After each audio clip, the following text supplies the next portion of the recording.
जी। सो 3 बार सभी लोग दोहराएं कि हे भगवान शिव, आप मेरे गुरु हैं, मैं आपका शिष्य हूँ, आप मेरे गुरु हैं, मैं आपका शिष्य हूँ। आप मेरे गुरु हैं, मैं आपका शिष्य हूँ, मुझ शिष्य पर दया करें। हम मेरे मन मंदिर में विराजमान होकर उसे शिव में, ज्योतिर्मय और प्रकाश में बना दे। माँ भगवती मेरे हृदय में विराजमान होकर उसे शक्ति में, श्री में और समृद्धि में बना दे, तथा समस्त ऋषि देव सत्ताएं मेरे हृदय में विराजमान होकर उसे भक्ति में बना दे। हृदय में कुछ देर भगवान शिव का गुरु रूप में और ज्योतिर्मय रूप में ध्यान करें और आवाहन करें। ऐसा भाव करें कि वो ईश्वर आपके हृदय में प्रकट है, प्रकाश में है, ज्योतिर्मय है। ऐसी भावना, कल्पना और संकल्प करें।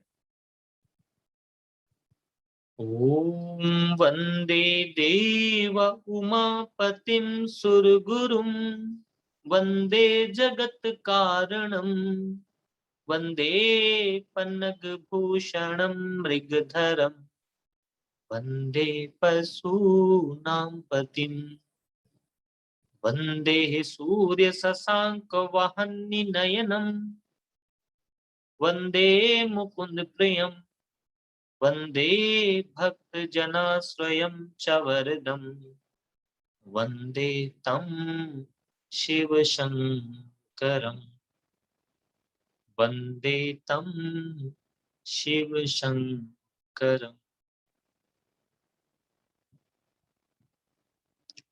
ब्रह्मानंदं परम सुखदं केवलं ज्ञानमूर्तिं, द्वन्द्वातीतं गगन सदृशं तत्त्वमस्यादिलक्ष्यम्, एकं नित्यं विमलमचलं सर्वधी साक्षिभूतं, भावातीतं त्रिगुणरहितं सद्गुरुं तं नमामि। अखंडानंद बोधाय शिष्य संतापहारिणे सच्चिदानंद रूपाय तस्मै श्री गुरुवे नमः। तस्मै श्री गुरुवे नमः। मातृवत् लालयित्री च पितृवत् मार्गदर्शिकाः, नमस्त गुरु सत्तायै श्रद्धा प्रज्ञायुता च यः। ओम वंदे देव उमापतिं सुरगुरुं, वंदे जगत कारणं, वंदे पन्नग भूषणं मृगधरं, वंदे पशूनां पतिं, वंदे सूर्य शशांक वाहननयनं, वंदे मुकुंद प्रियं, वंदे भक्त जनाश्रयं च वरदं, वंदे तं शिव शंकरम्। ओम नमोस्तुनंताय सहस्त्रमूर्ते सहस्त्रपादाक्ष शिशिरोर्बाहवे सहस्त्र नामने पुरुषाय शाश्वते सहस्त्र कोटि युगधारिणे नमः। हरि ओम तत्सत। हरि ओम तत्सत। हरि ओम तत्सत। शिव पुराण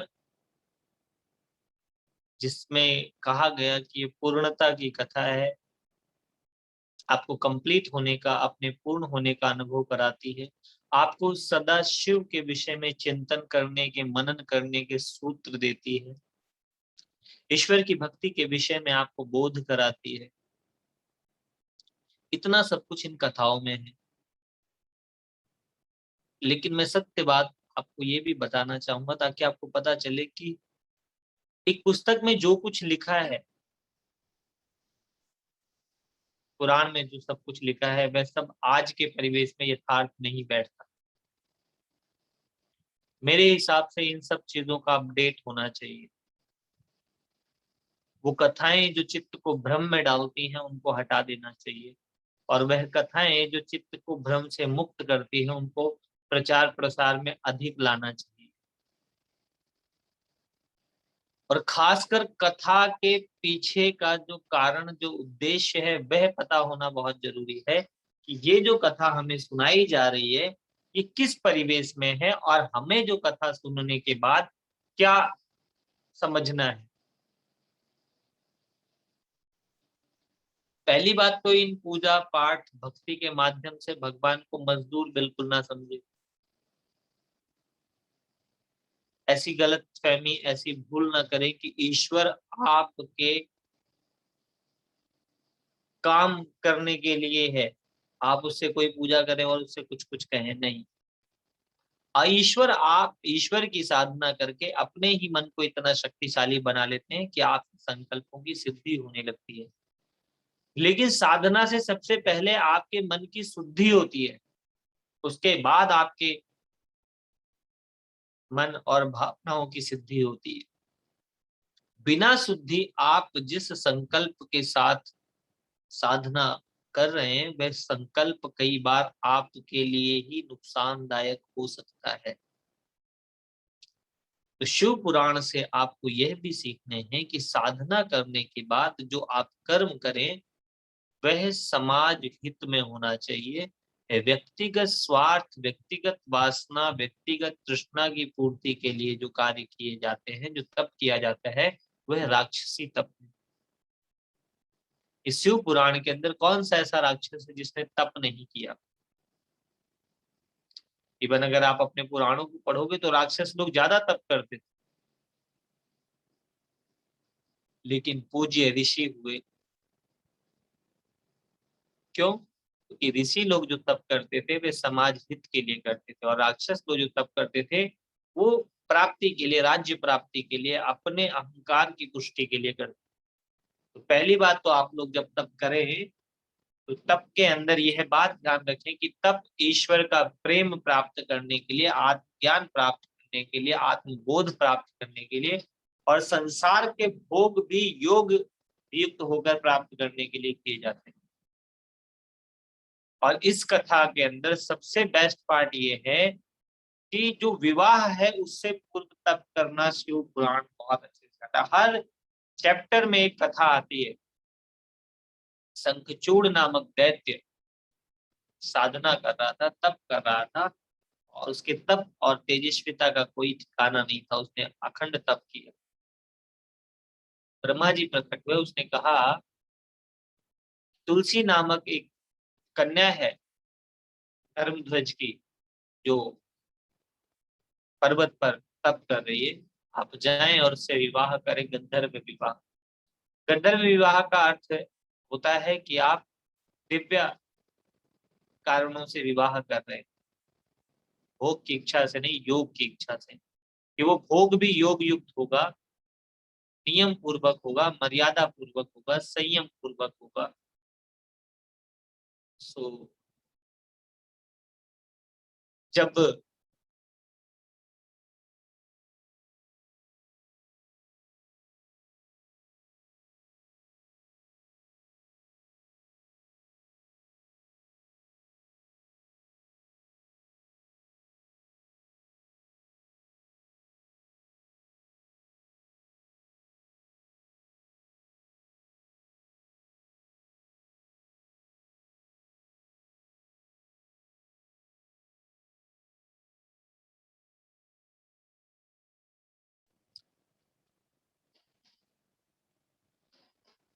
जब शंखचूड़ गया तुलसी के पास और उसने कहा, उसने पहले देखा तुलसी को, तपस्यारत एकदम तेजस्वी कन्या। तो उसने कहा देवी, मैं आपसे विवाह करना चाहता हूँ और आप बहुत सुंदर हो। उसने कहा कि आप तेजस्वी तपस्वी लग रहे हो, क्या आप अपने तप से तृप्त नहीं हुए? जो एक नारी का आकर्षण है, एक स्त्री के रूप आकर्षण में आप फंस गए, आप मुझसे इच्छा कर रहे हैं। शास्त्रों में एक चीज दिया, वर्ण का जो प्रथम अधिकार है वो स्त्री को दिया गया है। पुरुष को पौरुष, सामर्थ्य, शक्ति, तेज हासिल करना था, स्त्री स्वतः उसको वर्ण करती है। सो यहाँ पर जब चंद्रचूड़ ने कहा कि मैं कोई भोग वासना से आपके पास नहीं आया हूँ। मुझे ब्रह्मा जी का आदेश हुआ है, उन्होंने कहा कि आप जैसी तपस्वी कन्या जो है उससे ही मुझे विवाह करना चाहिए। मैंने अपने तप में सिद्धि प्राप्त कर ली और मैं दंभ नामक दैत्य का पुत्र हूँ, चंद्रचूड़।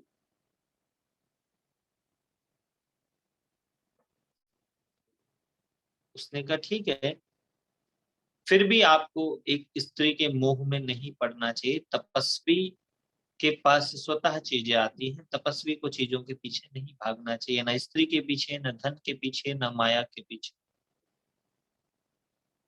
जब वह इस प्रकार से वार्तालाप कर रही थी तो उसने कहा कि देखो, मैं किसी ऐसी भोग की वस्तु वाली स्त्री के पीछे नहीं आया हूं, मैं उस स्त्री के पीछे आया हूं जो तपस्विनी है, जो तेजस्विनी है।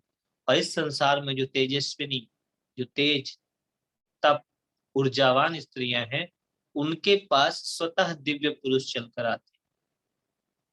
अब वहां दो पक्ष क्या हो गया, अर्थात जिनका विवाह नहीं हो रहा उनको क्या करना चाहिए, तप करना चाहिए, व्रत करने चाहिए, प्राणायाम करना चाहिए, ध्यान करना चाहिए, जप करना चाहिए। यह करके अपनी ऊर्जा अच्छी करनी चाहिए। जो लोग निरंतर प्राणायाम, तप, ध्यान करते हैं उनके चेहरे पर तेज होता है।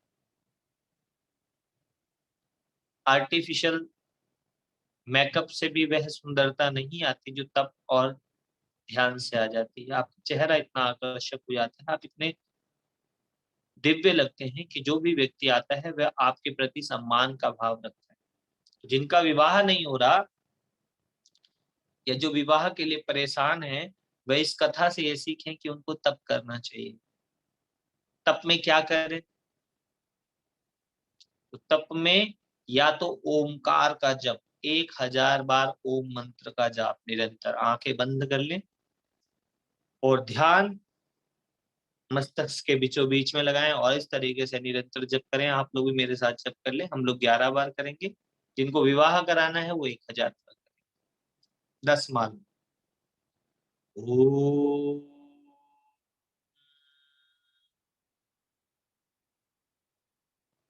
ओ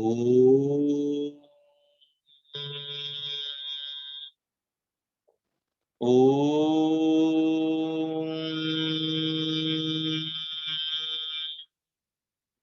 ओम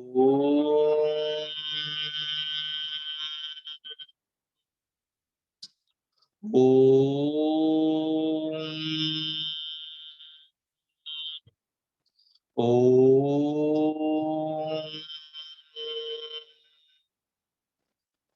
ओम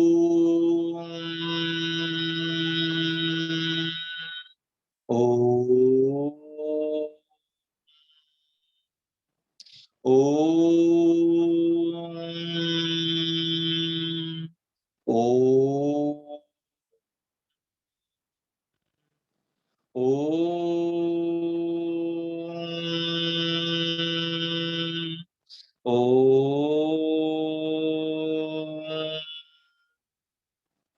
ओम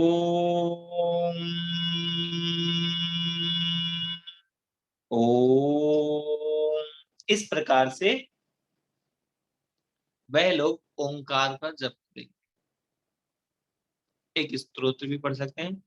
ओम एकाक्षरम बिंदु संयुक्तम नित्यं ध्यायन्ति हि योगिनः कामदम मोक्षदम ओंकाराय नमो नमः। अर्थात ये जो ओम नामक एक अक्षर है, ओम एकाक्षरम बिंदु संयुक्तम, अर्थात वो जो शून्य शिव रूपी जो बिंदु है इसके अंदर है, इसका आधार है। नित्यम ध्यायन्ति योगिना, योगी इसका ध्यान करते हैं। तो इस ओम का जप करते हुए इसी ओम का ध्यान करें। ध्यान करने से आपके भीतर का प्रकाश तत्व, जो सूर्य है, जो आपके प्रकाशित ग्रह हैं, वो ठीक हो जाएंगे। काम दम आपकी कामनाएं पूर्ण करने वाला है। मोक्ष दम आपको मोक्ष देने वाला है। इसलिए इस ओमकार को नमस्कार करें, इसकी साधना करें, इसका तप। एक बात तो ये हो गई दूसरा एक प्रश्न भी मुझसे किसी ने पूछा था कि क्या किसी और के द्वारा किया हुआ जब अनुष्ठान किसी के जीवन में अच्छा बुरा कर सकता है? बिल्कुल कर सकता है। इस पर एम्स ने भी रिसर्च करी थी, जो डीएनए नामक चैनल ने दिखाया था। आरएमएल वालों ने भी मृत्युंजय मंत्र पर रिसर्च करी और उन्होंने पाया कि कोई और जब कर रहा है और किसी और के जीवन में भी उसका इम्पैक्ट पड़ा, क्योंकि हम तरंगों से, वाइब्रेशन से एक दूसरे को प्रभावित करते हैं। शब्द जो है, अक्षर जो है, वो तरंगों के रूप में, वो वाइब्रेशन के रूप में, वो ऊर्जा के रूप में आप किसी तक पहुंचा सकते हैं। इसका एग्जाम्पल है मृत्युंजय मंत्र का, मार्कंडेय ऋषि का, जो अल्प आयु थे, जिनकी आयु बहुत कम थी। तो उनके पिता ने उनको कहा कि देखा कुंडली में आयु नहीं है, आयुष्य नहीं है। तो कहा आप सबको प्रणाम किया करें, ऋषि मुनि दिव्य आत्माओं को प्रणाम करने की साधना करें आप। और जो उन्होंने साधना करी तो ऋषि वहां से निकले और उन्होंने आयुष्मान भव होने का वरदान दे दिया। वे बोले गुरुवर मैं तो अल्पायु हूं, आपने आशीर्वाद दे दिया। तो उन्होंने कहा आप मृत्युंजय की साधना करें, मृत्युंजय मंत्र का जाप करें। मृत्युंजय मंत्र में दो बातें हैं। पहली है सुगंधि पुष्टिवर्धन, ओम त्र्यंबकम यजामहे सुगंधिम पुष्टिवर्धनम उर्वाह रुक्मिव बंधनान् मृत्योर्मुक्षे मामृता। तो पहली तो आपने कहा कि भाई सुगंधि और पुष्टि चाहिए। दूसरा उर्वा रुक्मिव बंधनान्, बंधनों से ऐसे मुक्त हो जाएं जैसे पका हुआ खरबूजा डाल से स्वतः मुक्त हो जाता है बिना प्रयास के। एफर्टलेसली मुक्ति की प्रार्थना की आप। उर्वारुक्मिव बंधनान् मृत्योर मृक्षे मामृता, जो मृत्यु का भय है उससे मुक्त होने की प्रार्थना करी, कल्पना करी, इच्छा करी ईश्वर से आप।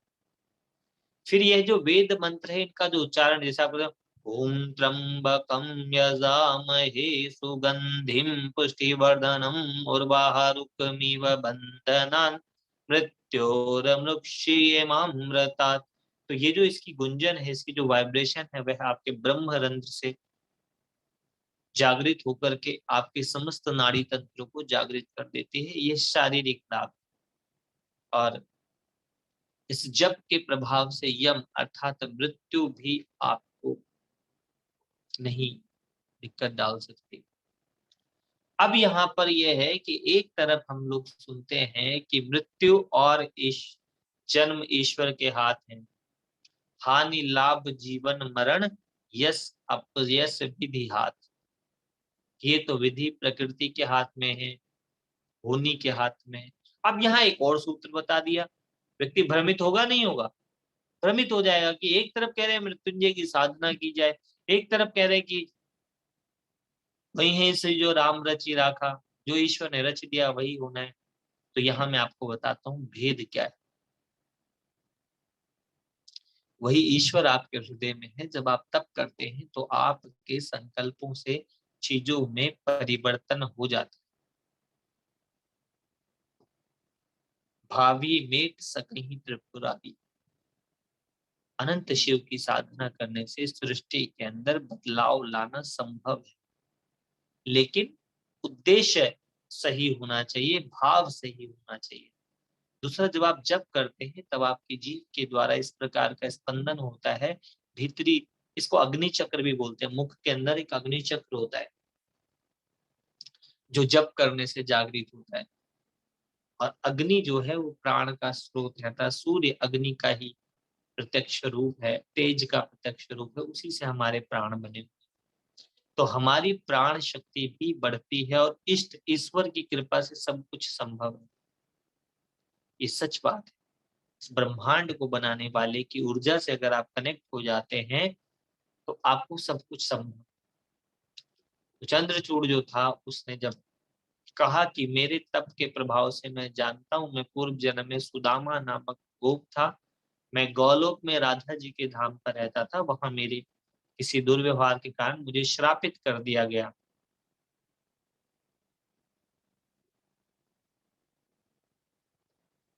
तो जब मैं श्रापित होकर इस लोक में आया, लेकिन कृष्ण की कृपा से मुझे याद रहा। अभी कृष्ण की कृपा से क्यों याद रहा? राधे जी की कृपा से श्राप मिल गया और कृष्ण की कृपा से याद रहा, ये कैसे हो सकता है? राधा तो प्रेम की देवी है, वह कैसे किसी को श्राप कर सकती है? मैं आपको बता कैसे श्रापित होता है। प्रेम के आगे जब जब अहंकार जाता है तब तब वह श्रापित हो जाता है, पराजित हो जाता है। प्रेम और अहंकार दो चीजें एक साथ नहीं रहती। अगर आपके हृदय में अहंकार है तो आप प्रेम नहीं कर पाएंगे, और यदि आपने प्रेम की साधना करी, प्रेम के पथ पर चल दिए, अहंकार स्वतः तिरोहित होने लगेगा, अहंकार जाने लगेगा। इस पे बड़ा मैं अक्सर इस बात को हजारों बार बोल चुका हूँ या इससे भी ज्यादा बार बोल चुकूंगा कि जब राधा और उद्धव का संवाद होता है, राधा प्रेम का प्रतीक है, उद्धव ज्ञान और अहंकार, ज्ञान का भी अहंकार होता है। कई बार आपको अपनी समझ का अहंकार इतना हो जाता है कि आप नासमझो जैसी हरकतें करने लगते हैं। यदि आपको प्रेम का ज्ञान ना हो तो आपका ज्ञान मात्र विवाद करने के काम आएगा, संवाद नहीं कर पाएगा। सूत्र होता है दिखावट, बनावट, सजावट, इसका परिणाम आता है गिरावट। तो आप अपने ज्ञान के अहंकार में दिखावट में चले जाएंगे, दिखावा करने लगेंगे, वो दिखाएंगे जो आप है ही नहीं। और जो प्रेम है वह आपको दिखावे से मुक्त कर देता है, क्योंकि आप भीतर से जैसे हैं वैसे ही बाहर भी दिखते हैं।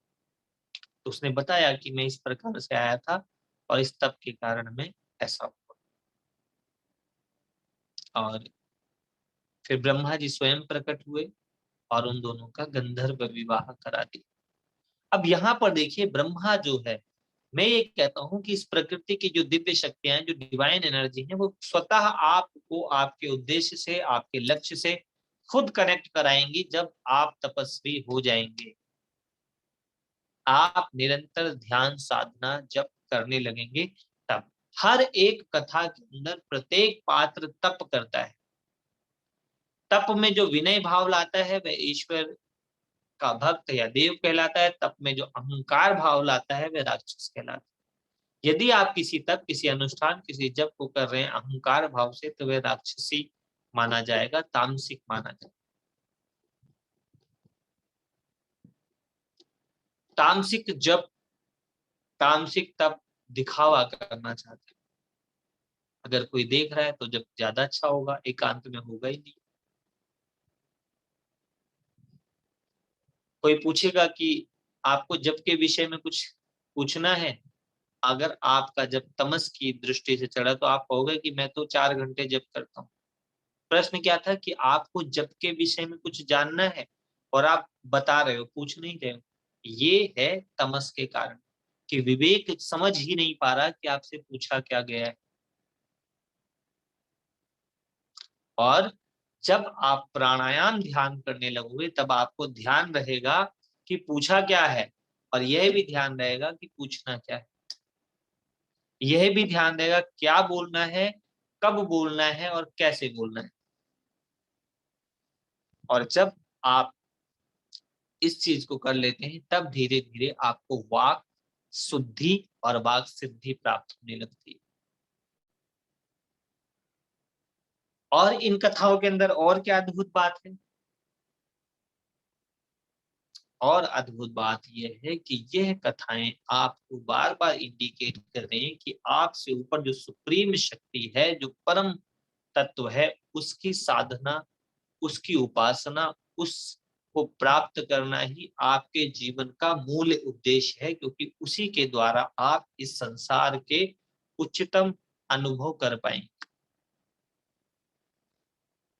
और बाकी जो अनुभव हैं, इन अनुभवों से आपकी तृप्ति नहीं होती, इसलिए सत्संग स्वाध्याय जरूर करना चाहिए। आंख बंद करें, कुछ देर हम लोग ओम नमः शिवाय मंत्र का जाप कर लें। ओम नमः शिवाय। ओम नमः शिवाय। ओम नमः शिवाय। ओम नमः शिवाय। ओम नमः शिवाय। ओम नमः शिवाय।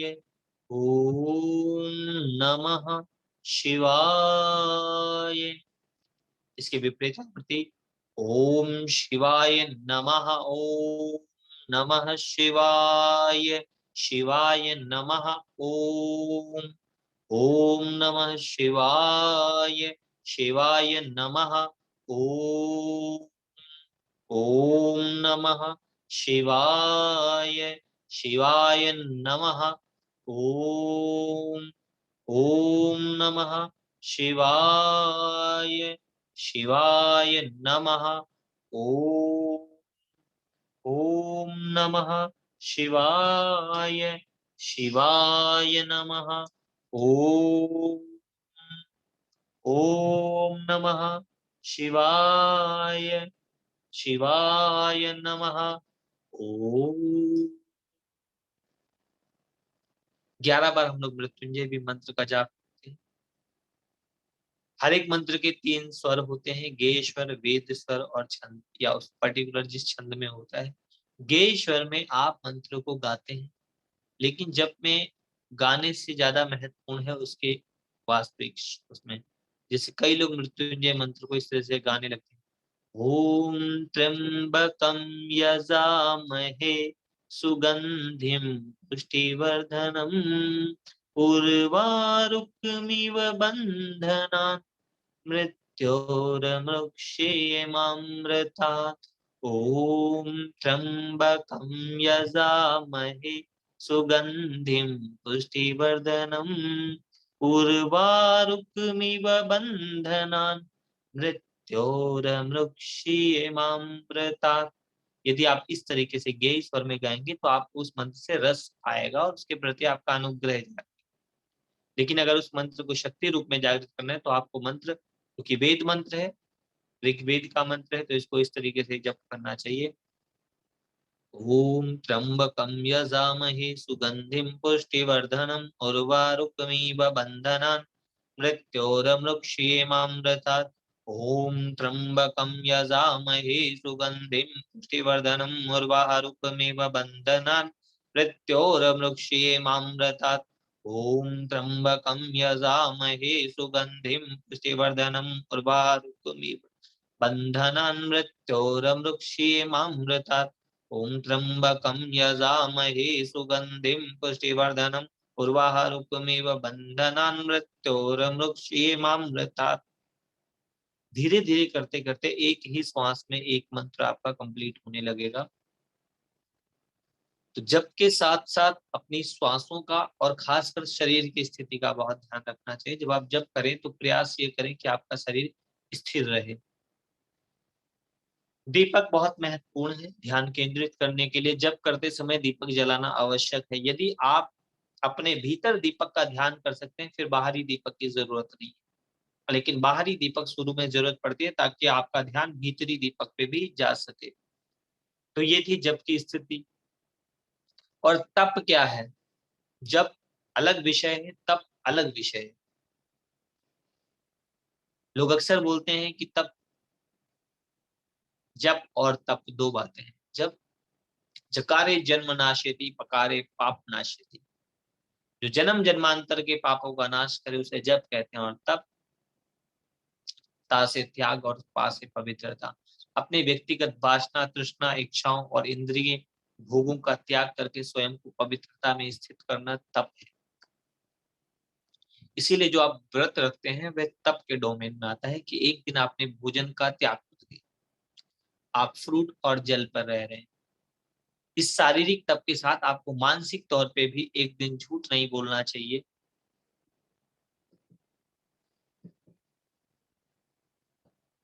दीपक हार्ट चक्र में जलाना है, ये प्रश्न है।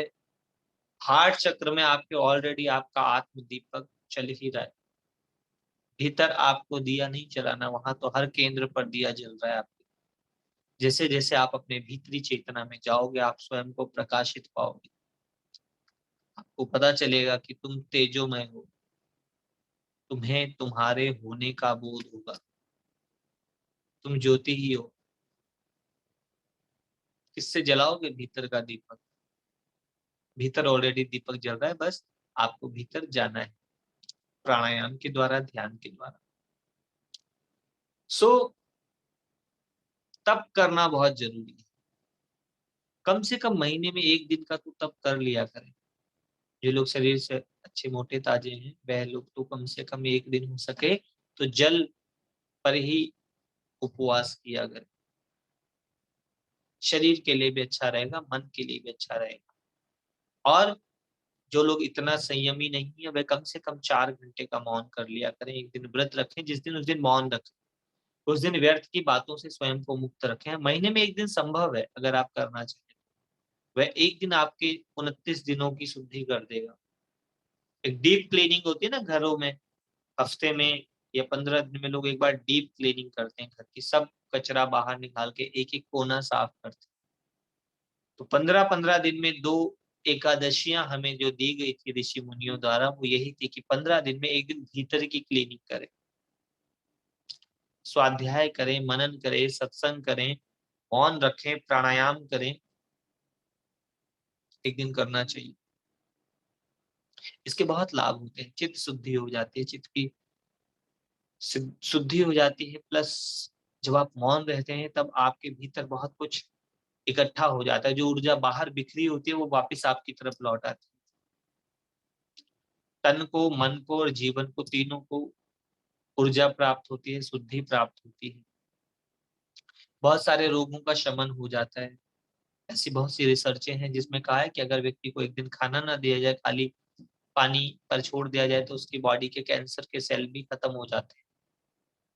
और ऐसी भी मैंने सुनी है ये बातें कई आचार्यों के मुख से कि जो लोग अच्छा दिव्य साहित्य पढ़ते हैं, दैविक साहित्य पढ़ते हैं, उनके भयंकर रोग शांत हो जाते हैं। तो जिस दिन आपका व्रत उपवास है उस दिन आप सत्संग सुन सकते हैं, अच्छे सत साहित्य का अध्ययन कर सकते हैं, प्राणायाम, ध्यान, जप द्वारा अपने भीतर की अंतकरण की शुद्धि कर सकते हैं। अंतर के पट खोल देख ले, ईश्वर पास मिलेगा। हर प्राणी में परमेश्वर का ही वास मिलेगा। तो वो जो अंतर के पट खोलने का तरीका है वह है व्रत अर्थात तप। दूसरा तप में जो मैंने त्याग कहा, अपने व्यक्तिगत हितों के लिए, अपने व्यक्तिगत स्वार्थों का त्याग करना। मैं एक गीत से बहुत इंस्पायर था और मैंने बहुत से लोगों को कहा कि सुनना चाहिए। तदबीर से बिगड़ी हुई तकदीर बना ले, अपने पे भरोसा है तो ये दांव लगा ले। है खाक वो जीना जो बस अपने ही लिए हो, खुद मिटकर किसी और को मिटने से बचा ले। अर्थात किसी और के हित के लिए अपने हितों को सेक्रीफाइस कर लेना व्रत, त्याग है, कुर्बानी है। और जो योगी तपस्वी ध्यानी होते हैं उनके लिए कहा जाता है ये राह नहीं है फूलों की, कांटे भी इस पर मिलते हैं। और लेकर के दर्द जमाने का कुछ हिम्मत वाले चलते हैं। कुछ साहसी लोग होते हैं जो अपने समाज, अपने देश देश और अपने विश्व के लिए कार्यरत होते हैं। और वही लोग इस संसार के अंदर अमर हो जाते हैं, जो अपने व्यक्तिगत हितों का, व्यक्तिगत स्वार्थों का त्याग कर देते हैं। मगर कैसे करोगे त्याग? क्योंकि त्याग करने के लिए पहले भीतर से प्राप्ति तो की हो। जब आप भीतर से आत्म बल, आत्म ज्ञान, इष्ट बल, गुरु बल, ज्ञान प्राप्त करेंगे तब त्याग कर पाएंगे। वरना आपको हजारों साल भी सत्संग सुनाया जाए तो भी नहीं छूटता। अंगम गलितम मुंडम पलितम दसन विहीनम जातक तुंडम तबहु न छूटत आशा पिंडम भज गोविंदम भज गोविंदम भज गोविंदम मूढ़मते। अंगम गलितम, शरीर डे बाय डे गलेगा, बीमार होगा, बूढ़ा होगा। मुंडम पलितम, सिर पिलपिला हो जाएगा। दसन विहीनम, दांत गिर जाएंगे। जातक तुंडम, कमर झुक जाएगी। तबहु न छूटत आशा पिंडम, तब भी शरीर का मोह नहीं जाता। इसलिए भज गोविंदम भज गोविंदम भज गोविंदम मूढ़मते। हे मूर्ख, तो अपने ईश्वर का, अपने इष्ट का, अपने अनंत का ध्यान क्या कर, ध्यान कर, भज, उसको याद कर। सो हम सबको भी अपने ईश्वर को याद करना चाहिए। हर एक कथा में परमात्मा को याद करने की ही बात कही जा रही है। उसको याद कराने के लिए आपको अलग अलग तरीके से बताया जा रहा है। कहीं आपको स्वार्थ बताया जा रहा है कि सब कुछ मिलता है उसके ध्यान से। यह बताया कि आप मुक्त हो जाएंगे। बहुत से विषय ये ऋषियों ने हर किसी के चित्त को ईश्वर से जोड़ने का प्रयास किया। 3 कारणों से ही आप इस संसार के अंदर कुछ भी करते हैं। प्रथम कारण है भय, दूसरा कारण है लालच, और तीसरा जो कारण है वह है प्रेम। साधना के मार्ग पर वैसे व्यक्ति जो नीचे के है, लालच में मोह भी उसी का ही हिस्सा है। आप किसी ना किसी चीज की लालच में ही कर रहे हैं या भय से कर रहे हैं। कई लोग जब गाड़ी पे बैठते हैं तो गाड़ी के हैंडल को भी प्रणाम कर लेते हैं। इसका अर्थ ये नहीं कि वो इतने दिव्य हो गए हैं, उनकी इतना समर्पण हो गया कि हर कण में ईश्वर देख रहे हैं। डर लगता है उन्हें। ज्योतिषी ने बता दिया कि शनि में मंगल की युति है, मार्केस बन रहा है, तुरंत महाराज बताएं क्या करें। जाइए, वृक्षों को पानी दीजिए। अब वो ज्योतिष आपको वृक्षों के पास क्यों भेज रहा है? क्योंकि प्रकृति से ही जाकर के आपका भय दूर होगा। एक हिस्से में वो ईश्वर से आपके लिए प्रार्थना करेगा, जप करेगा, ध्यान करेगा। दूसरे स्तर में आपको प्रकृति से जुड़ाएगा। कभी आप प्रकृति के सानिध्य में जाकर देखें, आपका भय दूर हो जाएगा। आपको प्रत्येक कण में बोध होने लगेगा। महात्मा बुद्ध ने एक पीपल के पत्ते को देखा, उसमें देखा इसमें तो 5 तत्व हैं, जीवन है और मृत्यु भी है। एक पत्ता भी आपको पूर्ण ज्ञान दे सकता है। एक कंकर भी आपको संकर होने का अनुभव करा सकता है। लेकिन कब? जब आप प्रकृति के सानिध्य में कुछ क्षण बैठेंगे। बैठ कभी 2 घड़ी अकेला, ईश्वर को तू ध्याया कर, मन मंदिर में गाफिला तू झाड़ू रोज लगाया। एक बार भीतर की सफाई होनी बहुत जरूरी है। लेकिन मजे की बात देखो, घंटों टेलीविजन देखा जा सकता है, घंटों इधर उधर की बातें की जा सकती है, लेकिन सत्संग ईश्वर की कृपा से ही, गुरु की कृपा से ही और आपके प्रबल भाग्य के कारण ही आपको प्राप्त होता है। ऐसी हजारों कथाएं हैं। एक व्यक्ति था, जीवन में बहुत दुखी था, बहुत परेशान। 2-3 हजार रुपए की नौकरी करता था वो व्यक्ति। तो आश्रम में आया करता था। एक दिन वो हमसे बोला कि हमारी एक इच्छा है। मैंने कहा बताएं। तो उसने कहा मेरी इच्छा है कि मैं ना करोड़पति हो जाऊं। अच्छा, मैंने करोड़पति हो जाओ ये तुम्हारी इच्छा है, इसके लिए प्रयास क्या है? बोला मुझे नहीं पता कि क्या करना चाहिए। तो मैंने कहा एक तो भाई, तुम आश्रम में जो लोग ध्यान करने आते हैं इनसे पहले आकर के आसन बिछाया करो, और जब ये लोग सब चले जाएं तो वो सारे आसन को व्यवस्थित करना है। तो उस समय 20 से 50 लोग आते थे आश्रम में। छोटा सा हमारा आश्रम था जिसमें 100 लोगों को रोज ध्यान कराते थे। 25-25 के 4 ग्रुप आते थे। वो व्यक्ति पहले यही करता था। धीरे धीरे उसको ध्यान भी आया, और मैंने कहा एक व्रत करना है। एकादशी का व्रत बता दिया उन्होंने, और कहा कि भाई रोज थोड़ा सा पक्षियों को दाना पानी डालना है। ये कर, बाकी अपने सांसारिक प्रयास कर। अच्छा, अब यहाँ पर एक चीज और ये आप लोग समझिए कि जब तब के साथ आपको अपने सांसारिक प्रयास भी करने होते हैं, वो फलीभूत होने लगते हैं। कई लोग सोचते हैं कि खाली जब तब से हो जाएगा, नहीं। जब आप एक बीज बोते हैं तो उसमें खाद भी डालते हैं, पानी भी डालते हैं, उसकी जो वो लगाते हैं, सुरक्षा भी लगाते हैं। अब ये आपके प्रयास हैं, बाकी उसको फलीभूत करना, उसको बड़ा करना प्रकृति का और ईश्वर का काम।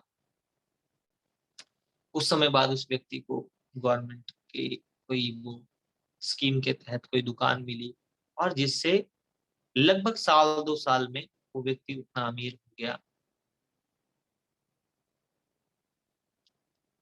उसने मुझसे कहा कि जी आपकी कृपा है। मैंने कहा नहीं, मेरे पास इतना सामर्थ्य नहीं कि मैं कृपा कर दूं और ऐसा हो जाए। यह जो है तुम्हें तुम्हारे प्रयास, तुम्हारे ईश्वर और तुम्हारी ईश्वर के प्रति उस श्रद्धा के कारण प्राप्त हुआ। तुम्हें जैसा बताया तुमने वैसा किया। पहले तो विश्वास किया, दूसरा कर्म किया। अब यहाँ मैं जो विश्वास की बात करता हूँ, उस विश्वास के साथ आप प्रयासरत होकर उसका अनुभव तो करें। मैं श्रद्धा के पक्ष में हूं, लेकिन अंधश्रद्धा के पक्ष में नहीं। कभी भी आंख बंद करके श्रद्धा न करें, आप उसका अनुभव करें, उसका एक्सपीरियंस करें, उस क्रिया को करें और उसके आचार्य से पूछ कर करें। एक व्यक्ति था, बड़ा परेशान रहता था, बड़ा दुखी था। तो वो एक आज के परिवेश में जिनको लाइफ कोच कहते हैं, मैं आपको बता दूं, बुद्ध कृष्ण उस जमाने के हिसाब से वह लाइफ कोच ही थे, जो दुविधाओं को दूर करने के लिए ज्ञान देते थे। पूछते थे, प्रश्न का उत्तर नहीं देते थे, एक और प्रश्न कर देते थे उसके उपलक्ष्य में। तो वह व्यक्ति गया एक पहुंचे हुए सिद्ध महात्मा के पास।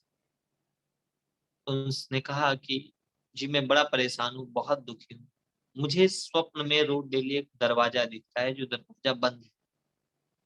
मैं सारी रात सपने में उस दरवाजे को खोलने का प्रयास करता हूँ, वो दरवाजा नहीं खुलता। उस अंधकार में मैं घुट रहा हूँ। वह दरवाजा ही मेरे भाग्य का दरवाजा है। तो गुरुवर ऐसी कृपा कर दें कि वह दरवाजा खुल जाए। महात्मा ने, उस व्यक्ति ने कहा ठीक है, कर देंगे। आज रात जब तुम सोना तो पहले नहा धो के अच्छे से फ्रेश होके, थोड़ा सा हल्का सा सेंट वेंट लगा के, और हल्की सी मध्यम लाइट और कोई मीठा सा संगीत बजाकर सोना। व्यक्ति सो गया ऐसे ही। अगले दिन बड़ा प्रसन्न आया, मिठाई का डब्बा लेकर आया, बोला ये लो जी योगी जी, बहुत बहुत धन्यवाद, मेरा तो भाग्य खुल गया। तो उस योगी ने पूछा कि अच्छा बताएं क्या हुआ। कि महाराज कुछ नहीं हुआ, एक्चुअली उस दरवाजे पे लिखा हुआ था पुल, और मैं इतने दिन से कर रहा था पुश। क्या लिखा होता उस पे? पुल, और मैं क्या कर रहा था? पुश।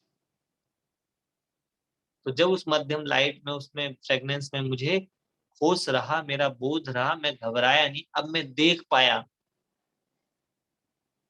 तो इसी प्रकार से मनुष्य जो है वो अपनी समस्याओं को कर रहा है पुश, और इसलिए वो ज्यादा दुखी हो रहा है। जबकि क्या था, समाधान को करना था पुल।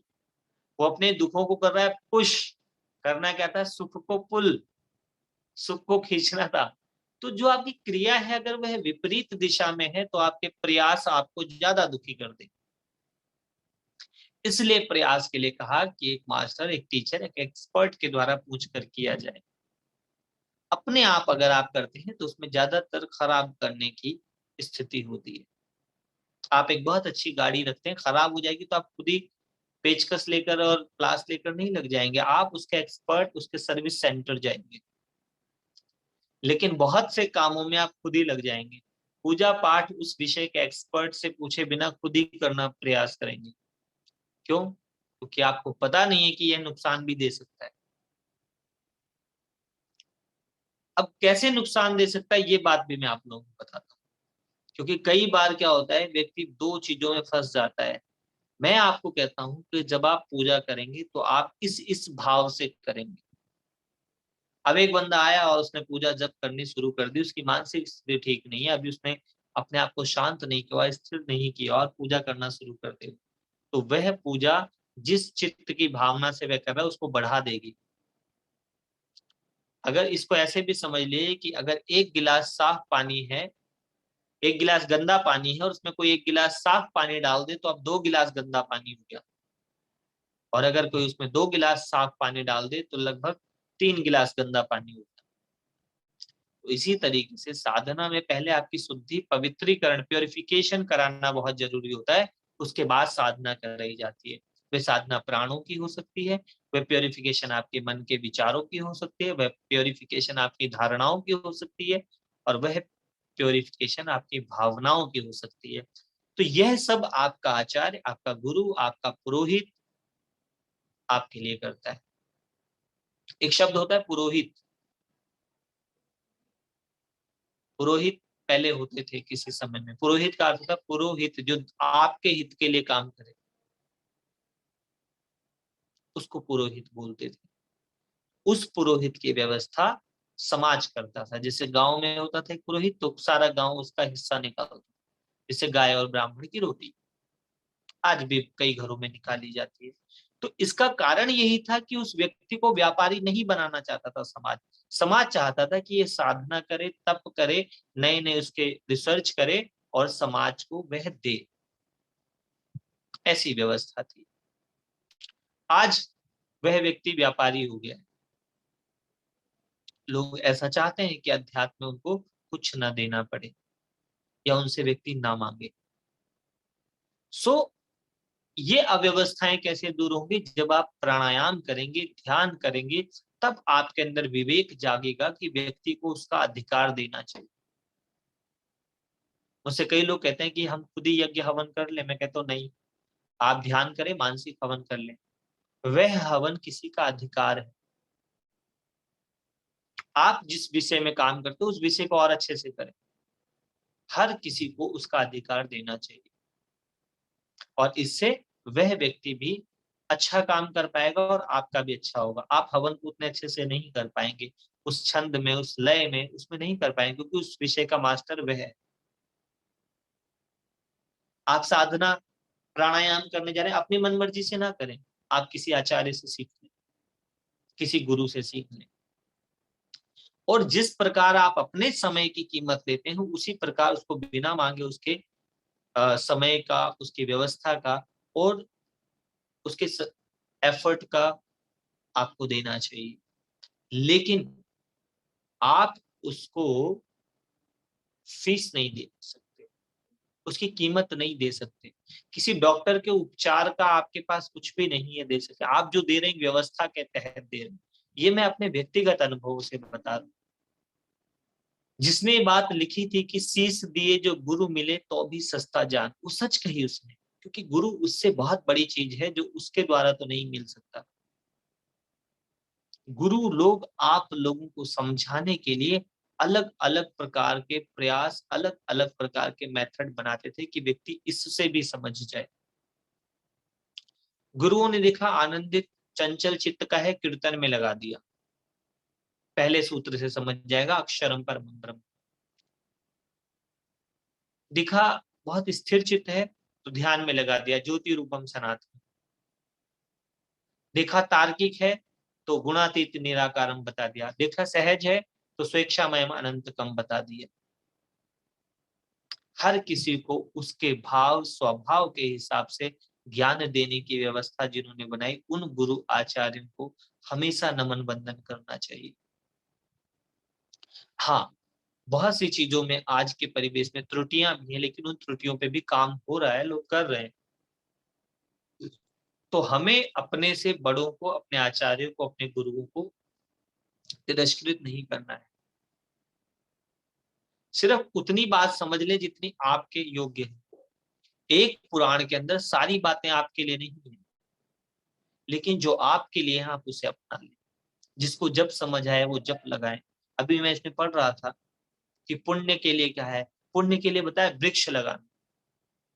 हमारा अनंत ज्ञान फाउंडेशन प्रोजेक्ट तरु पुत्र कर रहा है कि हर व्यक्ति 3 वृक्ष लगाए। लगाने ही चाहिए उसको, और लगाने पड़ेंगे। अगर आप नहीं लगा पाए तो आप समझ लीजिए, खासकर दिल्ली में रहने वालों, 10 से 12 साल बाद आपकी संतानों को यहाँ श्वास लेने के लिए भी पैसा पे करना पड़ेगा। बड़ी बड़ी बिल्डिंगें बनाकर जीवन नहीं है, जीवन के लिए तो श्वास चाहिए, और श्वास ऑक्सीजन किससे आती है? वृक्षों से आती है। तो हमें सजग होना चाहिए, भयभीत होना चाहिए हमें। अभी भी नवंबर के महीने में दिल्ली में मुश्किल हो जाती है सांस लेना, इतना पॉल्यूशन हो जाता है। और गवर्नमेंट नए नए अनाउंसमेंट कर दिया कि ऑड इवन कर दो, गाड़ी एक दिन चलाओ। इन सब बातों से ये नहीं है उसका उपचार। उपचार ये है कि हम सब सजग होकर वृक्षारोपण करें। तो तरुपुत्र कैसे होगा? तरुपुत्र के लिए आपको अनंत ध्यान फाउंडेशन के साथ जुड़ना होगा। आप उसके मेंबर बन सकते हैं प्रोजेक्ट तरुपुत्र में, और आप समाज की सबसे बड़ी सेवा कर सकते हैं। एक सूत्र था, जल ही जीवन। मैं कहता हूँ जल भी अगर आपको 2-3 दिन ना मिले तो 2 दिन ना मिले तो शायद आप जीवित रह लोगे, लेकिन श्वास नहीं मिली ना तो 5 मिनट भी जीवित नहीं रह पाओ।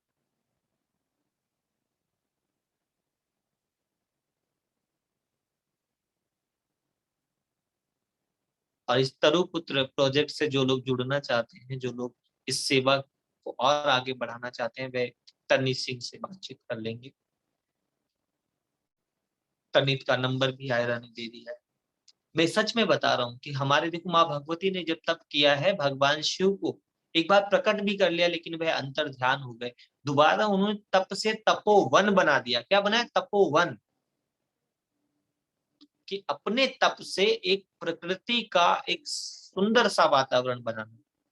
हम लोग क्या कर रहे हैं? हम लोग एक माया मृग की तरह आर्टिफिशियल चीजें बना रहे हैं। बाहरी सौंदर्य तो इतना है, लेकिन भीतरी जो प्रकृति का सौंदर्य है, वृक्ष नहीं होंगे तो पक्षियों की चहचहाट कहाँ से होगी? वृक्ष नहीं होंगे तो बारिश कम ज्यादा होगी। वृक्षों का होना बहुत जरूरी है। धरती का सर्वोच्च पूजन है वृक्ष। मंत्र पढ़ते ना, पृथ्वी तो या धृता लोका, देवी तम विष्णुना धृता, तम च धारे माम देवी पवित्र कुरुचासनम। यही भगवती हमारे आश्रम को पवित्र कर दे। उस पृथ्वी की सर्वोच्च पूजा है वृक्ष लगाना। तो मैं ये चाहूंगा इस शिव पुराण के माध्यम से हर व्यक्ति प्रोजेक्ट तरुपुत्र में 3 वृक्ष लगाने का संकल्प। 3 वृक्ष क्यों लगाना चाहिए? एक वृक्ष हमें इसलिए लगाना चाहिए कि हमारे बड़े बुजुर्गों का संस्कार हमने लकड़ी से करा है। उगाई तो नहीं है ना आप में से किसी ने लकड़ी, जिसका संस्कार में हमने प्रयोग किया। दूसरा, जब कभी हम इस शरीर को छोड़े तो हमारा संस्कार भी लकड़ी से। तीसरा, हमारे बच्चों को भी प्राप्त होनी चाहिए वह लकड़ी। ये तो एक एक मूल कारण है। इसके अलावा हम जो ऑक्सीजन ले रहे हैं वह पेड़ किसी और ने लगाया है। संतान तो हम पैदा करते हैं, पेड़ कौन लगाएगा? लगाने चाहिए। हमारे घरों में बढ़िया बढ़िया लकड़ी के फर्नीचर बन रहे, कहाँ से बन रहे हैं? कट रहे हैं जंगल। मृत्यु की ओर अगर प्रकृति अनबैलेंस होगी तो आपके कोई बैंक बैलेंस काम नहीं आने वाला, कोई पोजीशन काम नहीं आएगी आपको। ना आपके लैपटॉप काम आएंगे, ना आपके आईपैड काम आएंगे, ना आपकी कोठियां काम आएंगी, कुछ भी। वो जो प्रॉपर्टी आपने इन्वेस्टमेंट के नाम पर लेकर डाल दी, वो सब जीरो हो जाएगी अगर पेड़ नहीं होंगे। इसलिए तरु पुत्र हर किसी को गोद लेने चाहिए, हर किसी को पेड़ लगाने चाहिए। और शिव की इससे ऊंची पूजा कोई नहीं होगी। इसलिए शिव की पूजा में अक्सर पेड़, पत्ते, ये सब चढ़ते। इसका एक मेरे को लगता है इंडिकेशन यह भी है कि शिव प्रकृति के ही सबसे ज्यादा प्रेमी है। तो उस शिव के प्रेमी होने के नाते हम सब भी ऐसा संकल्प लें कि हम पेड़ लगाएंगे। आंख बंद कर ले और दोहराए। ओम नमः शिवाय। ओम नमः शिवाय। ओम नमः शिवाय। ओम नमः शिवाय।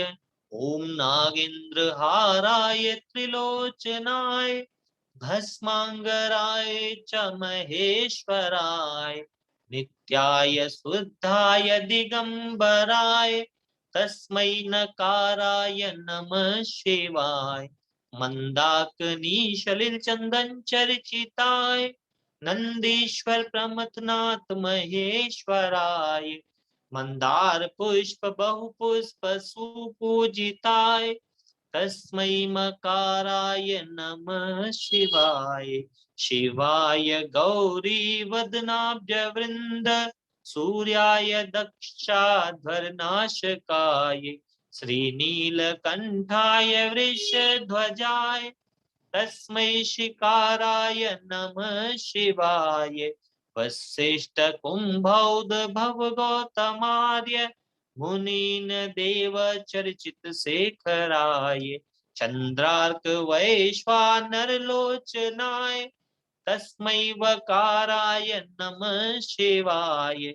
यक्ष स्वरूपाय जटाधराय, पिनाक हस्ताय सनातनाय, दिव्याय देवाय दिगंबराय, तस्मै यकाराय नमः शिवाय। नमः शिवाय, ओम नमः शिवाय, हर हर भोले नमः शिवाय। सो अनंत ईश्वर को नमस्कार करें। ओम नमस्ते शास्त्र मूर्तये शास्त्र पादाक्ष शिरोर्भावे शास्त्र नामने पुरुषाय शाश्वते शास्त्र कोटि युगधारिणे नमः। हरि ओम तत्सत, हरि ओम तत्सत, हरि ओम तत्सत। आज की कथा पूरी हुई। कौन बताएगा कि आज क्या समझ आया? और अगर किसी का प्रश्न है तो सार्थक प्रश्न पूछ सकते हैं। पहले ये बताएं कि किसको क्या समझ आया। कौन बताएगा आज की कथा से क्या बात समझ आई?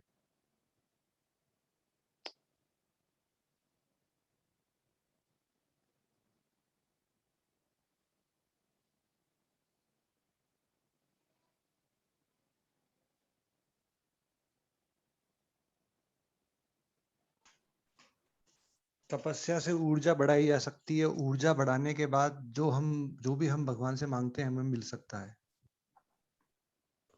साधना से ऊर्जा बढ़ जाती है और ऊर्जा बढ़ने से बिल्कुल ठीक बात है, आपकी मनोवांछित फल पूरे होते हैं। परफेक्ट।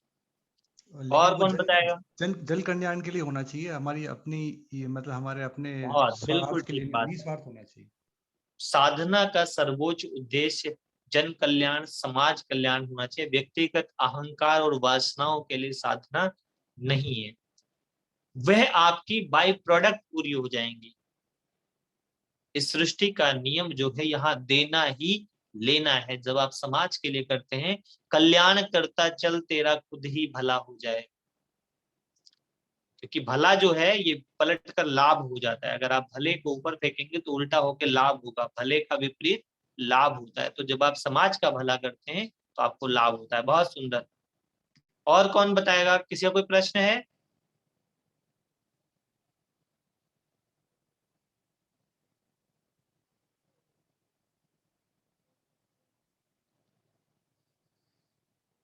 इसका अर्थ है इतने अच्छे से समझ आ गया कि प्रश्न नहीं है। सो आज के लिए इतना ही। अगर किसी का कोई प्रश्न हो तो वो मैसेज डाल देना। हरिओम।